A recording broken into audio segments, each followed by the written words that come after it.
Voilà dans la partie B de cet exercice de type bac, la 4e vidéo. L'énoncé est donc posé dans la description de cette vidéo ou sur le site maîtrebouillon.fr. La question B fait donc un problème de modélisation à partir de la fonction étudiée dans la question 1. Le taux d'alcoolémie d'une personne pendant les 12 heures suivant la consommation d'une certaine quantité d'alcool est donné par la fonction f dont nous venons de parler. Et la question est de décrire les variations du taux d'alcoolémie de cette personne pendant les 12 heures qui suivent la consommation d'alcool. C'est une question facile. Il suffit de décrire ce que nous avons trouvé à la question d'avant. Pour rappel, nous avions trouvé ce tableau de variation de la fonction f, et donc, d'après la partie A, le taux d'alcoolémie va croître pendant la première heure. On comprend bien que les x me donnent les heures après la consommation. Donc, le taux d'alcoolémie va croître pendant la première heure, puis décroître pendant les 11 heures suivantes. C'est sur ce tableau de variation-là qu'il faut s'appuyer pour répondre à la question. La question B est évidente aussi, on me demande à quel instant le taux d'alcoolémie de cette personne est-il maximal. Alors, nous avions étudié les variations de la fonction f et nous avions vu qu'il y avait un maximum en 1.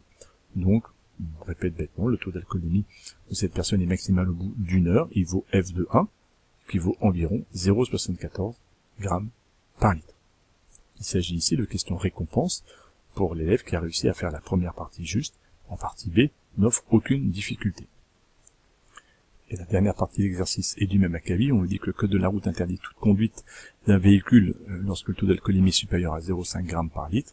Et donc, une fois l'alcool consommé, au bout de combien de temps le taux d'alcoolémie de l'automobiliste reprend-il des valeurs conformes à la législation?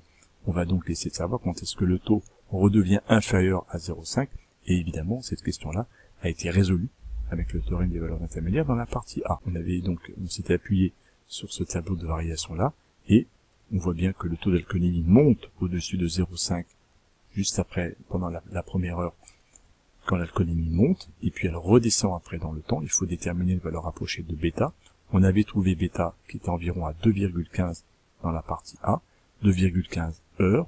Il peut être élégant de le convertir en heures minutes, soit 2 heures 9 minutes environ. C'est-à-dire qu'il faut attendre 2 heures 9 minutes environ après la consommation d'alcool, dans le cas que nous étudions, pour se retrouver conforme à la législation. L'ensemble de cet exercice est donc terminé.